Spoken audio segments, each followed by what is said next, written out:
British আমলের এটি হলো কালভার্ট। ব্রিটিশ আমলে কালভার্ট নতুন করে ফের তৈরি করে হলো, তৈরি করে এখন খাটো হয়ে গেছে।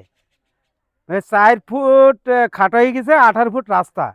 এই 4 ফুট যদি বাড়ি দেয় তাহলে এবার কালভার্টের অসুবিধা হবে না, কিন্তু তারা বাড়াইছে না, বুঝে দিয়ে রাস্তাকে চলে যাওয়ার চিন্তা ভাবনা করছে। আমাদের এখানে 10-15 ঘর পানি বেড়ায়, এই পানি এই কালভার্ট যদি বুঝে দেয় তাহলে আমাদের বিশাল ক্ষতি হবে, পানিটা বেড়াবে কমতি।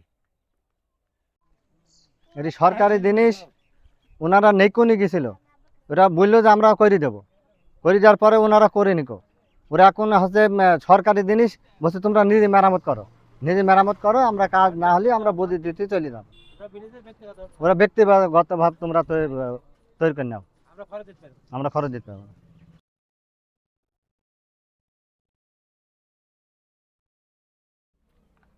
কন্ট্রাক্টররা বুঝে দেখি যাতে আমার সমাধান না হয় এখানে বসে থাকবো। কি কারণে বুঝতে গেছে? এই একটা ব্রিজ পুল হয়েছে না, তাই 10 জনের ক্ষতি, সবাই পানি ফেলায়। বুঝবো তাহলে এই কালভার্টটা এলো পাকিস্তান আমলের, মানে পাকিস্তান আমলের কালভার্ট।